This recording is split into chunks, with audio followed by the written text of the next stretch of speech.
GangRadio.com. Take over. Last mission. Final boss mode. Povetkin, Whyte 2. The fight, I mean, I'm not saying like the fight wasn't entertaining enough. It was. Like, Yeah, I mean, it was.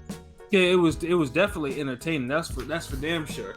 But I think everyone knows ASAP, and I know saying, and I think we're all saying it too, is Povetkin didn't look right. Like, I mean, Povetkin that health meter was orange, like bright orange. Yeah, and Whyte wasn't any better either. His shit was like yellowish orange. Yeah, or at least green. No, it was like yellow, like neon green, like the yellow orangish green. Yeah, the yellow. Yeah, like, I was like, yeah, these cats are definitely not in. They're probably at max like 85% right now. I was like, something was wrong. And then in just that first round of the long, I've never like. There was just a whole bunch of sloppy bombs being thrown, landed, and a whole bunch of stabbing all over the place. Like it, yeah, I was like, yo, what is this? But it was more pronounced with Povetkin. Like Povetkin didn't look right at all. Like he looked like he was skittish, which he usually typically isn't. His footing was bad. I mean, his footwork is nothing to, it's nothing home to write about, but his footwork is like, it's standard footwork.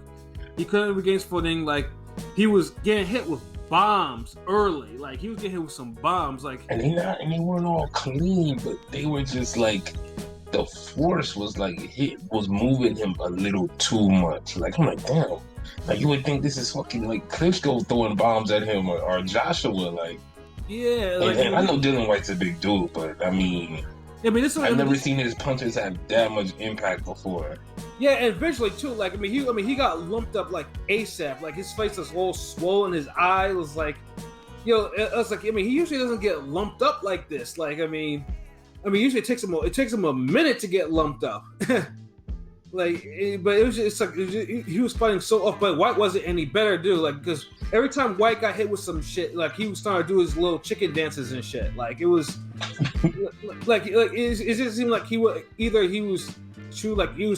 eyes were white. He was trying to be like really hyper vigilant, or he didn't know how to handle any type of heat that was coming back at him. But he was just as bad. But and they was both leaving themselves open. Like Whyte. I almost thought Whyte was going to get countered at certain times, but it felt like Povetkin was like an inch too late on the trigger. So did I. Like, I was like, I was holding about every time these cats would get into a wild things, like boom, boom, boom, boom, boom, boom. I was like, okay, I was just waiting for someone to get iced off a shot, and then once someone gets a shot, Whyte would like wobble a little bit and then get back into that, or Povetkin would start slipping and sliding, like. It was the whole dynamic was just weird. Like, they're getting hurt though, but it's just like something was off, and it continued the whole pattern. The second round, same thing. But Whyte though, one thing that Whyte did try to do, at least Whyte got his jab going. And the jab was working beautiful. Yeah, Povetkin got lumped up by the jab more than any other punch. Like, there was no slipping. Like any of the slipping that he showed in the first fight, there was none of that. he was getting hammered with that jab, and then after that it would be, then after that, of course, he would try to come back, but then you also noticed that Povetkin was like flushed, like his whole body was like flush red, too. Yeah. Almost felt like he didn't even spar coming up to this fight. Sparring, like, sparring, or he didn't do enough cardio, or he couldn't do enough cardio. And then finally though, I think the mercy, the fight was mercifully ended in the fourth round, where Dillian Whyte caught him with a long right hand, like fully extended, and Povetkin staggered into the ropes, like he staggered back into the ropes, and then a couple more shots followed by a beautiful left hook. Dillian Whyte has one of the best left hooks in the sport. No matter what you think of his left hooks are powerful. Like, he's knocking cats out with one shot with these left hooks. He can. You know, and That's why we Povetkin, wanted to see the Wilder fight. yeah. You know, I mean, and of course, that was definitely a conversation afterwards. But yeah, once Povetkin went down, like, you know, at the same time, like he got to his feet, but the Povetkin's corner threw in the towel, and the ref waved it off. Like, did he even bother? Like, I know Pete was talking about, you know, he was talking, this is a Euro stoppage. But honestly, yeah, I mean, it was. I mean, I'm not saying it was the wrong stoppage, but it was Euro as fuck, if you know what I mean. Yeah. Yeah, I thought Povetkin was done. Like, if he would have took another bomb, like you were setting up a Jay Nady, Jorge Cota deal. Yeah, like, I mean, if they allow him to actually fight on, like, Povetkin was probably gonna be carried out of the ring at that particular point. You know, I mean, dude was so unsteady on his feet. It was sad to see. You know, but at least White got his get back. He got his interim belt, and you know, I did like the sportsmanship where, you know, he merely went to the corner. He got Povetkin's stool and, you know, gave him the water or whatever. So I think, you know, he definitely respect. You know, I guess, you know, getting iced with one punch will do that to you, kind of humble you a little bit. Hell yeah. You know, but yeah, I mean, obviously we were probably expecting a little bit more, but also we weren't expecting Povetkin's condition to be what it is, and most of us, and then we suspect too that it was COVID, because we don't know Povetkin, he had a bout with COVID in December, and apparently I guess it must have hit him harder than most, because it didn't look like it looked like it took a toll on his body, like it aged him, like dude is also 41 years old, or however old he is. Yeah, he's 41. Yeah, I mean, that's the thing too, because he was. I mean, he was sliding. I mean, obviously he had shown signs of decline, but not like fast decline. Not like this, man. Like, I honestly think this was pure like COVID. Like, I'm sorry. Like, I've never seen him. He's had some like shaky performances before, and right. But you know, he pull them out. He'll last a distance. He'll, you know, slip a punch. Like, this. But, you know, Dillian Whyte still gets credit because, you know what, if he didn't take a chance and say, fuck it, I want to run it back immediately, he wanted to put the motion in the air for the whole universe. Like, we would have never known if this would happen for Povetkin with the COVID, and now he's a little more vulnerable, which makes it easier for Dillian Whyte. Yeah, absolutely. Yeah, I mean, he definitely needed a win like this. Like, this was a win that he needed. And in the same round too. No, actually, it was a round earlier. It was round 4. This was round 4. Oh, damn! I thought it was the first fight ended in round 5. Oh, okay. Well, damn, that's even better. Yeah, yeah. So I mean, none of us were kind of. I mean, well, one of us was close. I thought somebody was close. Yeah, I thought either someone actually got the round in here, or was like maybe a round. I mean, I said the 7th round. Yeah, I think I said like 8 or something like that. Was it Pilot? No, I think I said decision or late stoppage, so it wasn't me. Yeah, I damn sure know it wasn't me. Yeah, he's the only one picking Povetkin. Yeah. Yeah, I guess we know whose juice pack was better this time around. Yeah. We know who the super soldier Ferry Miller had visited. I'm saying now, and that's the thing too. Obviously, now we're gonna have to wait for their drug test because I mean, yes, the result is nice, but you know, we all know that the fight is not official until VADA says, okay, these two have completed their drug testing and they're good. Might have a Tyson Galata thing. You know? Yeah. But we all know Tyson won that fight. Yeah, he did. You know, y'all can take it back, but y'all can't take that vision of the overhand right he landed that dropped him.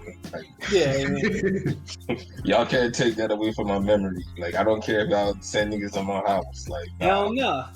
Yeah, he didn't want to. Yeah, Tyson broke his whole shit up in 2 rounds and he quit. Yeah, that was a Tyson TKO through and through. You know, but yeah, Povetkin though, like this should be it for him. Like he's 41. Like he had a long career.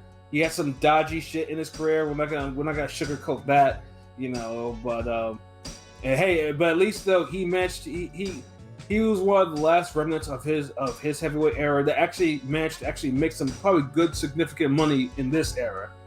You know, and Yeah, it was easy money in this era. yeah. You know what I'm saying? So I mean, hopefully he does not fight again. Like after that, like I mean, it's clear that I mean he has a lot of recovering to do, or he may have not even been 100% regardless. But yeah, dude is he needs to. Yeah, retirement is coming to him because I mean, COVID. Like if COVID can affect him like this, I don't think he's going to recover that much of his prime or whatever was left before COVID. You know, and yeah, I mean, you don't want to see this guy get carried out of the ring because you know he had respiratory issues during the ring, and you know he ended up getting seriously injured. Yeah, you know, but that's why I didn't have no problem with the stoppage because I felt like he was done the way he was looking and moving. I'm like, yeah, I don't want to see this guy get hit with another crazy hook, and then it's like, oh, yeah. Then we're in real trouble now. But I understand where King P was coming from. Like the whole rushedness of it gave it that Calzaki, Manfredo vibe. Yeah. But I still think the stoppage was cool. Like I have no problem with it. Yeah, neither do I. You know, I don't have a problem with it because it was either gonna be that or it's either gonna be slightly too early or slightly too late, and the slightly too late could have been a lot more of an issue. So yeah, when somebody's looking like that from the opening bell, you don't want it to be slightly too late. Yeah, I mean, honestly, now if it had been like Povetkin had not been getting hit with shots like that, because dude, there was one shot he absorbed like this in the third round, like he absorbed. You know, like I think Whyte slipped a punch and threw a right hand at the same time, and and I was wondering, well, Whyte was looking kind of like the boxing skills was on display right there. I ain't gonna lie, this is probably the most impressive Whyte looked since the Rivas fight. I mean, but then of course the Rivas fight there was other things, but he boxed. Yeah, I was gonna go back further, because due to those circumstances, I was gonna go back all the way to the fucking the first Chisora fight actually. Oh, word, yeah.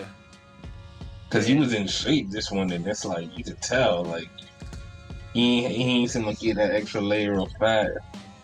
Yeah, a little more slimmer, for his standards. First, yeah, I mean he was I think it was like 5 pounds leaner, and then Povetkin was like 5 pounds heavier or some shit like that. So yeah, I think Povetkin definitely had a rough ass camp. And Whyte did what he had to do, man. Kudos to him. He got his interim belt, so it's going to be interesting to see. I know Eddie, in the post-fight interview was talking that that Wilder fight. I mean, everyone wants to see Wilder or Whyte. Well, not everyone. Poll, please.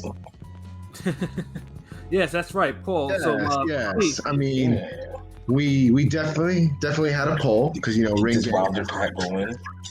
Yeah, we got the best polls, and across the land, across the baddest lands in the planet, we got the baddest polls in the planet. You know what I'm saying?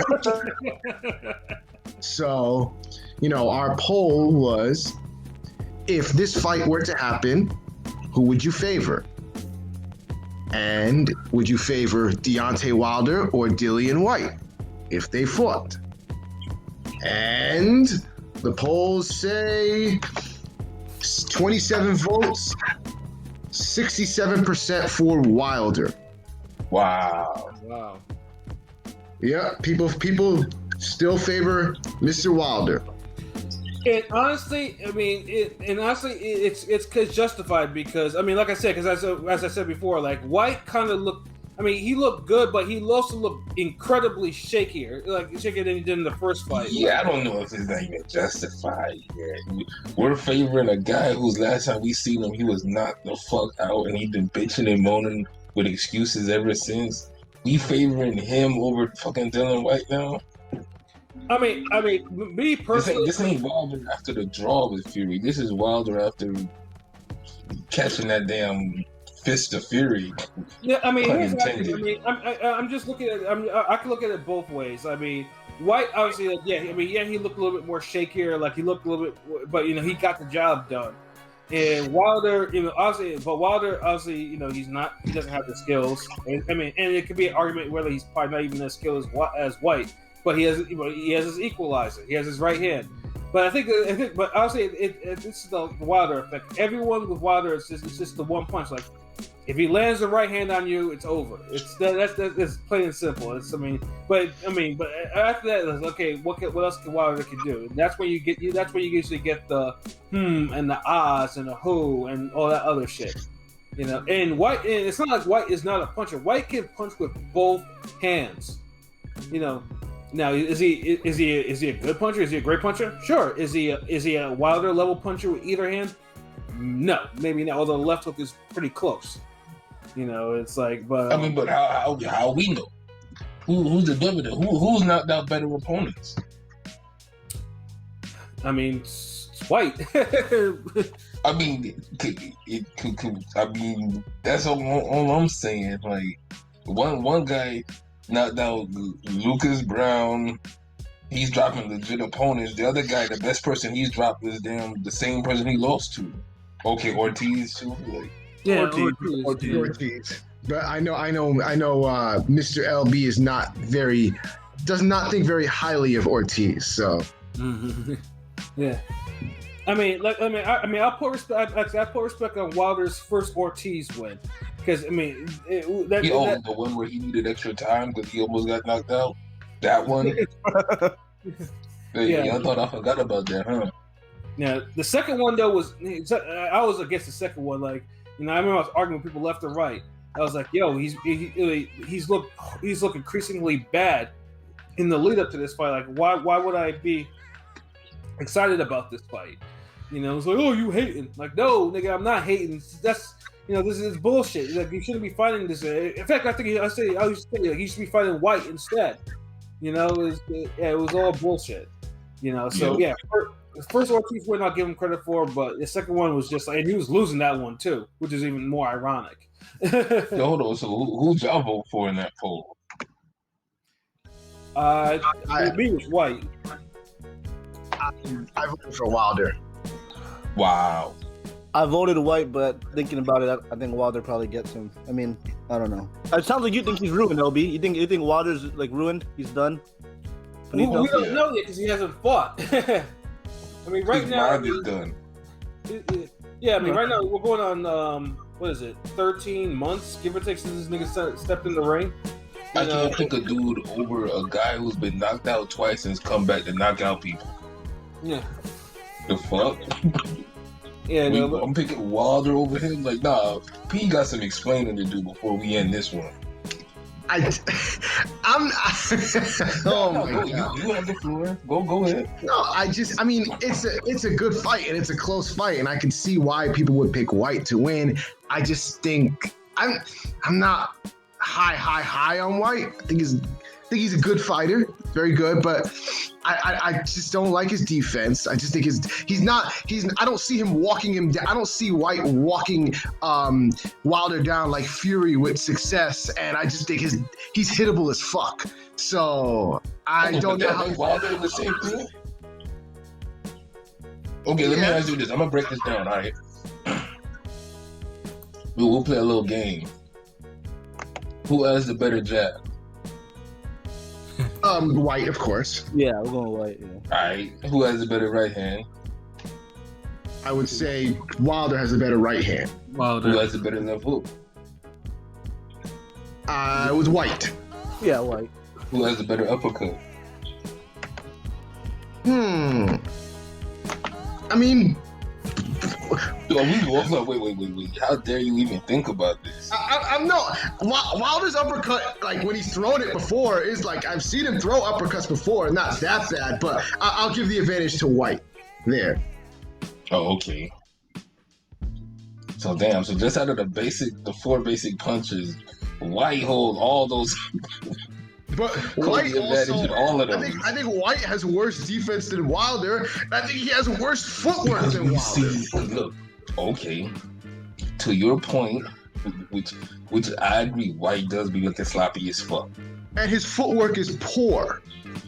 Shit, Wilder's footwork is like Alonzo Mourning on crack. No, Wilder's footwork isn't all that, but White's might even be worse. I mean, if White's getting hit more, you could factor in 2 things over Wilder. level of competition, and you know what? Fuck it, level of competition. I mean, but then one big thing is with that is White has a worse chin than Wilder. That's for damn sure. That is. That's true.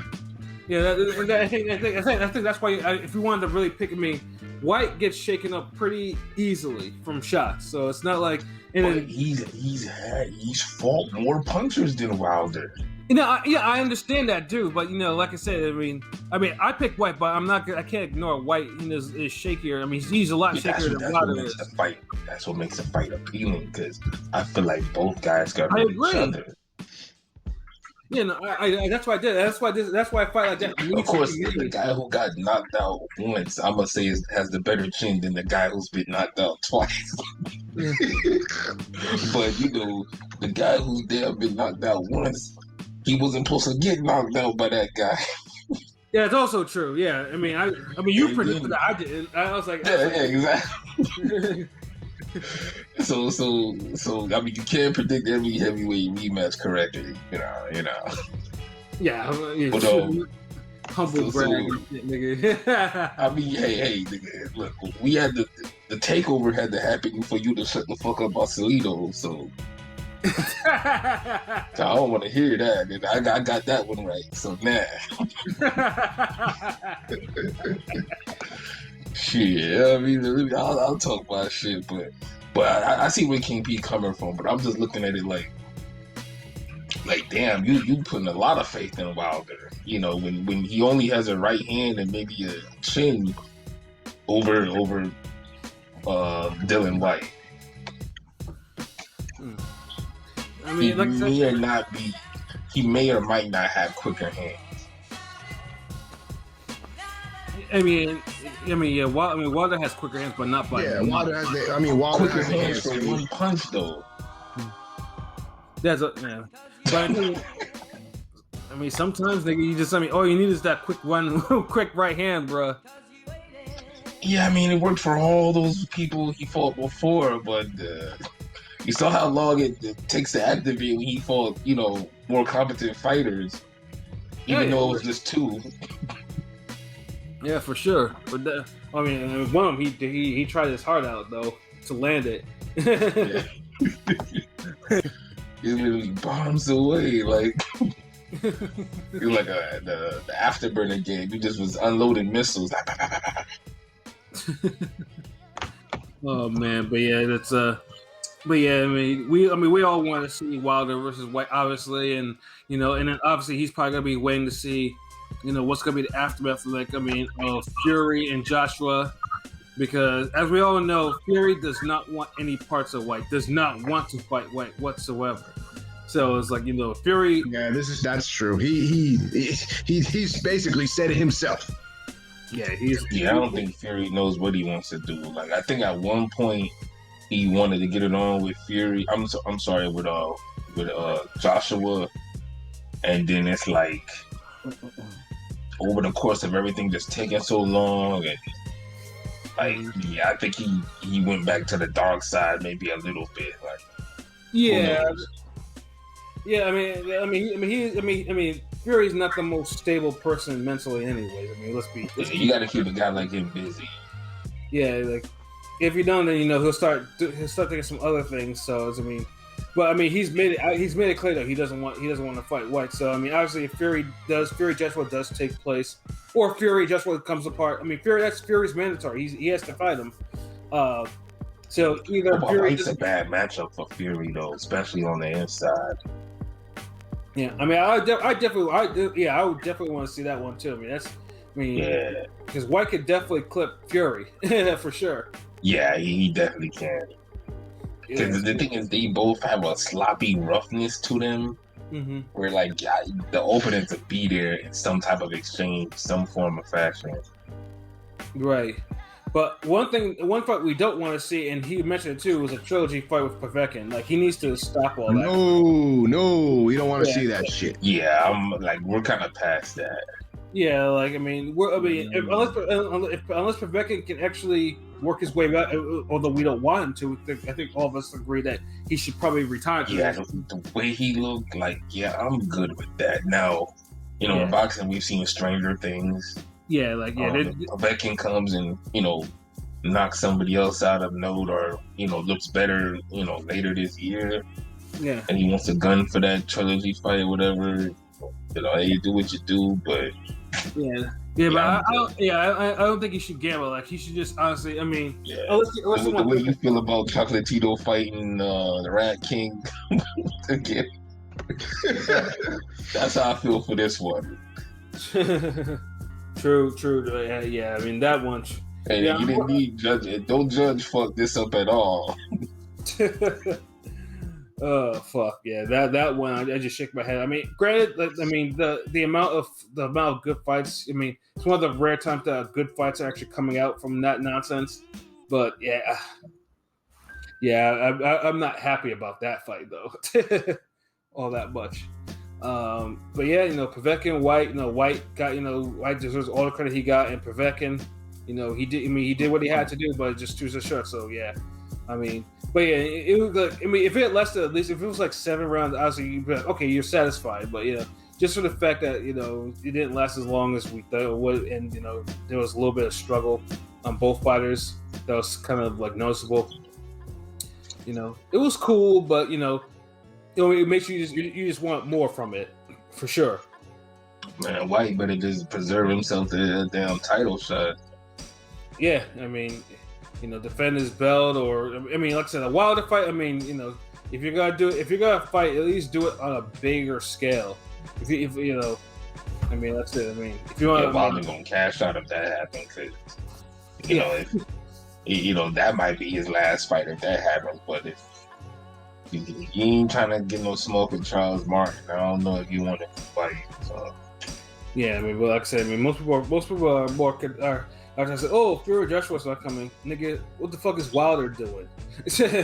Yeah, I mean, we're all hoping for Wilder versus Ruiz at the end of the year, but who knows?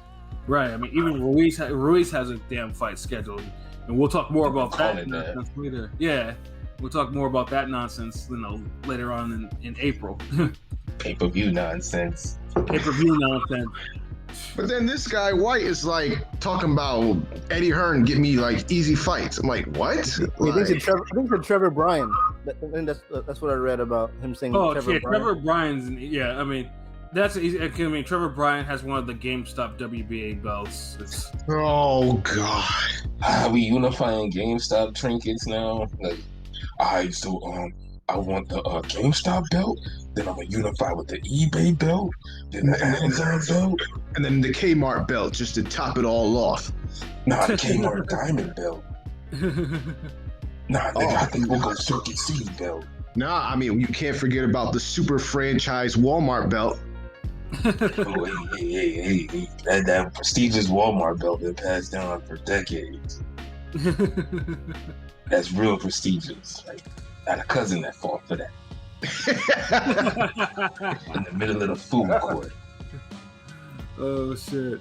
But yeah, I mean, heavyweight has a whole bunch of good fights that can be made. Just depends how certain things play out.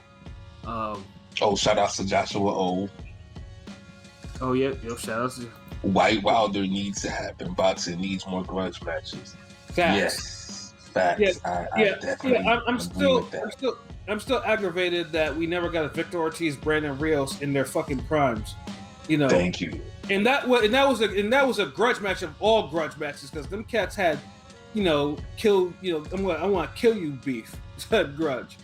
That's what I'm talking about, and it's like you feel it in the promotion when fighters don't like each other, and it's like at that point you just want the fight to just live up to it, but. Make the fucking fight, man. Like, if I'm trying to just remember, like, the last couple of fights we had that were, like, legit grudge matches where people didn't like each other. I know Shields Hammer has gotta be, like, gotta be on that list somewhere. Right. And that was built up for, like, for years, so that definitely makes the list, but, we need more like it. Y'all gonna marinate some shit. Marinate these fucking grudge matches. Right, exactly. It's like, I mean, I want some. Yeah, I mean, sometimes I mean, it's good. I mean, I'm not saying sportsmanship is, we don't like it. Like, sportsmanship is all good, respect is all good. But sometimes you just want to see, niggas that are mad at each other and they only know one way to settle some shit. Yeah, we all want to see that. We all want to see that that Barrera Morales type hatred. Yeah, absolutely. Exactly.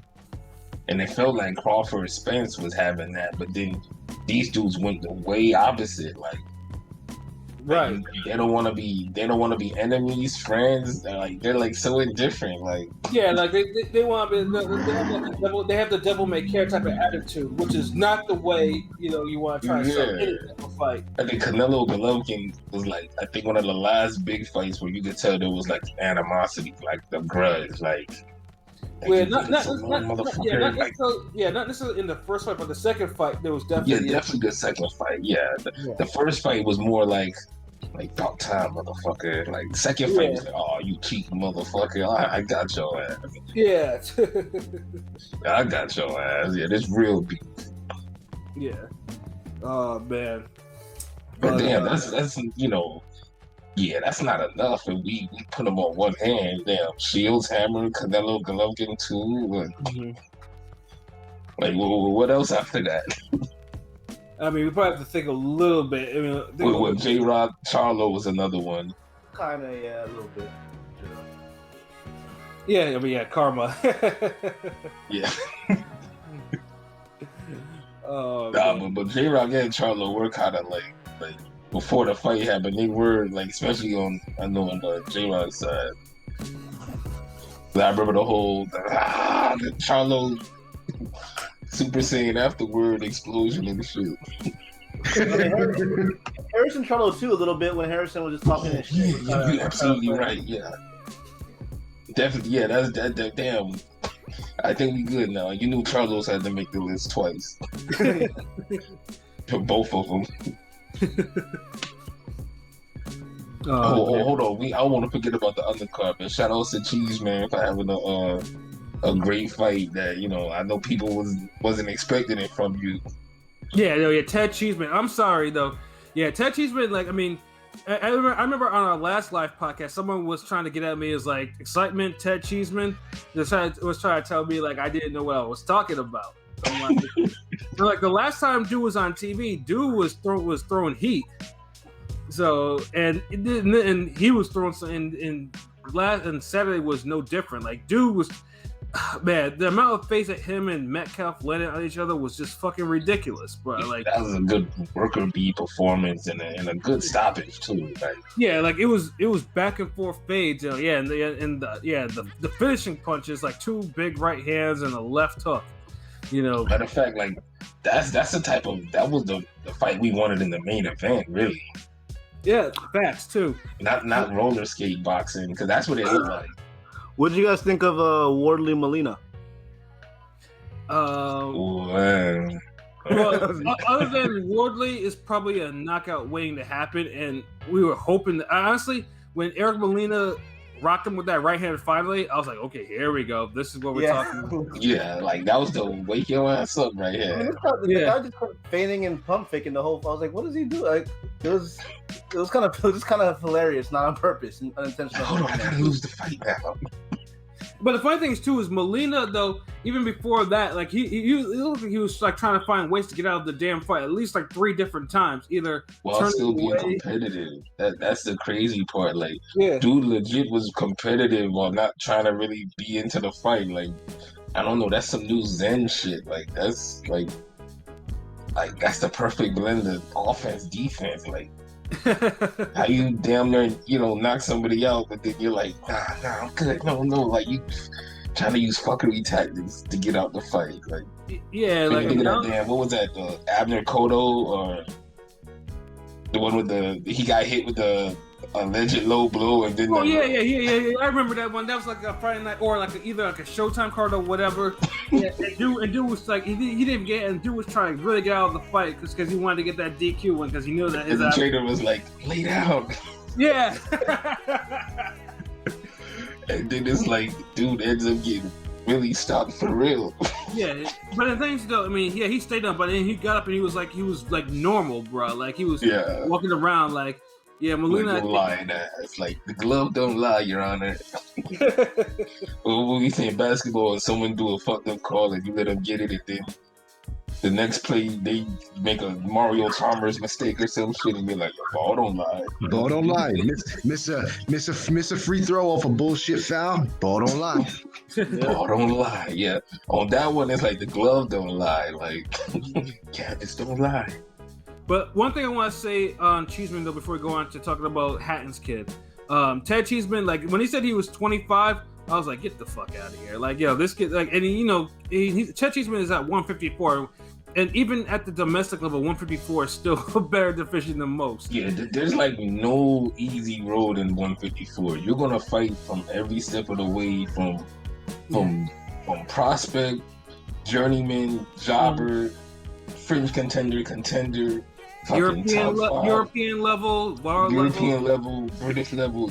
You're gonna fucking have fades to deal with. Like, I'm sorry, like there's no 154 is just too fucking talented, too strong, too spread out, too big. It's just you're not gonna fall into no easy fight. Yeah, and then Cheeseman Ain't no easy fights. And Cheeseman, honestly, if he makes it to 30 and he's still fighting, I'll be completely surprised. Really, like, I mean, that dude fucking try 27. Yeah, I was like, the dude takes way too much punishment. So, Eddie better steer him towards something, a significant fight on the world level. Before. Yeah, get him on the demand. Like he's ready for the world level. Don't burn this kid out. Making him go to all these fucking wars on the domestic level. Like, yeah, and then he gets all used up. Yeah, like I think he'll be hell for some guys right now. Like, facts, absolute facts. It might could spring an upset. Like, yeah, put him in. Yeah, definitely. Him and Conwell's a war. Him and Fondora's a war. Mm-hmm. Rosario, all these guys. Like, he's in all those fights. So, not saying he's gonna win them. Yeah, but he'll definitely make it a fight though. So yeah, that's what I wanted to mention with him. And then, and Ricky's kid Campbell hadn't made his debut. Can't say I was completely impressed, but then I understood it was his first fight and he didn't have much amateur experience, so he did what he had to do. He won. I mean, he had his moments. Like, he did have some good body shots there, especially in the second round, though. Yeah, but he has the body shot on point. Like, if he get a little more leverage, like, he can put him out. But he has the motion, the move, everything. Like you see his father with that one. Like, yeah. Yeah, but other than that, I think he kind of gassed after the second round, and he allowed Ruiz to actually have some moments. I mean, to me, I know he had a little scrap. Actually, like you're right about that. Like, they didn't give him no jobber for his first fight. Like, he earned that fucking first fight.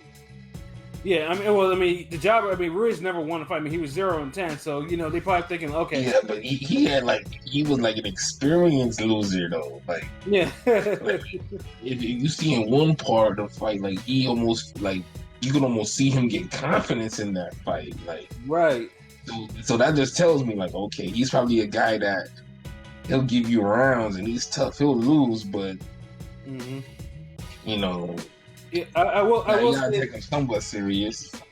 Yeah, and also too, I was surprised. I mean, I thought the young Hatton would actually show a little bit more power. I mean, the way that he was getting leverage on those body shots in the beginning, okay, he could actually do something. But I mean, the one thing, dude, that kind of annoyed me is he mauls just like his father too. I was like, that, honestly, I don't think he was. Like, I saw more clean punching from him than his father. Like, I think, like, 'cause the father would get in there low and he's ripping shots and going to the body and he clinched. Like, Hatton was clinching, like, the Campbell was clinching through, like, more upright, clean punching. Like, word. I don't know if he's gonna have the same mauling style as his dad. Like, I don't see it right now. I mean, I will say this though. I mean, and obviously to keep building him up, they need to give him more points on that level. Like, if they put him in with someone who's resembling a puncher, they might derail him a little bit early. Like, he needs to body some jobbers, like, before you can actually say, okay, to really keep it at this level. You don't have to go all Tommy Fury level now. Yeah. You're okay. but keep this level right here, you know, right here. Like keep it there for right now. Yep. And then just one more fight I want to mention on here, because me and Elby were talking about this one, the Chris Congo fight and the Michael McKinson fight. Oh man. Yeah, this fight kind of made us mad too, because it just seemed like this is the fight that took me out of boxing for the whole day for some reason. Like I was just like, fuck, like I ain't really enjoy boxing for the day after this fight. I was just like, damn it. Like, I don't know, the frustration just got me on this one. Yeah, because it was a perfect example of someone who was a competent puncher that got picked apart by a spoiler, like a legit spoiler. You know, Yeah. and the puncher got knocked down by the spoiler too. And the spoiler only has like 2 career knockouts. You know, so it was like, I don't think Congo knew he was being spoiled. No, he didn't. Like he kept thinking like it was a regular boxing match, and it's like, dude, you're fighting a spoiler. Like, just keep letting your hands go. Like he kept thinking about counters, but I'm like, dude, you getting countered when it's all slow paced anyway. Like, yeah, like fuck, like come on, like, and then he was the bigger, stronger guy, like. Yeah, McKinson, but McKinson was hurting. He was getting bugged repeatedly. But the thing is, he was hurting McKinsley too. But the thing is, it's like McKinsley punches were so clean, like they were. That was one of the most showy, flashy, spoiler punchers I've ever seen. Like, right. In every exchange, you saw his punches connect, and they did all the damage. That's why, like, if you're gonna get someone in that position where you're just gonna just let them do little exchanges and then you back off, it's like, bruh, like you're gonna lose every time. Like you gotta keep the exchanges going until your shit just start overwhelming them, especially if you're the bigger, faster guy. Like, yeah. As I said, he was like the great value Kendall Holt. Like, yeah. Cause he should have fought like more like a Terry Norris type of fight. Like, you know, you fight off the bounce and you just keep bouncing in there behind the jab, boom, boom, combos, compact punches. Yeah, but he was winging long shots from the outside. I'm like, bro, that's how you get picked apart. Like, oh, fucking annoying. But yeah. Yeah, though, yeah. But I mean, I can't. McKinson, though, I mean, he earned my respect because, like I said, I don't like spoilers in the way they fight. Sometimes, I mean, if they're not like a Zahir Rahim type of fighter, then I typically don't like spoilers like that. But McKinson fought in a way that I had to give him his respect. Like, I mean, he punched. He was punching with effect. You know, there wasn't any of that. He punched with authority. Like a lot of spoilers don't punch with authority. Like even if you're spoiling and you're just saying, you know what, I'm gonna just throw 35 punches around. One, you gotta make sure those punches count when you do throw them. And two, you gotta make sure you're getting a hit less than, you know, your opponent. Well, and you do those two things, you could win. Unfortunately, they confuse being a spoiler with being scary. Like, the two aren't synonymous. Yeah, they're not. They're not. Like, you do have some scary spoilers.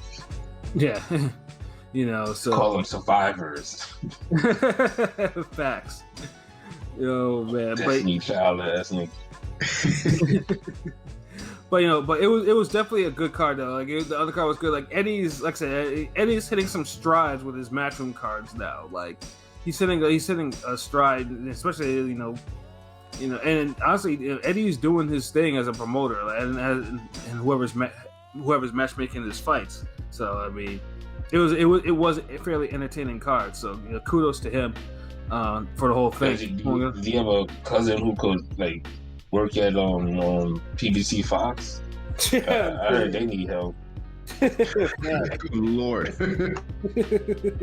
Like they need like a whole like field trip of them over there. Like hey, turn this shit over. No, we not matching this. What is this? What the fuck?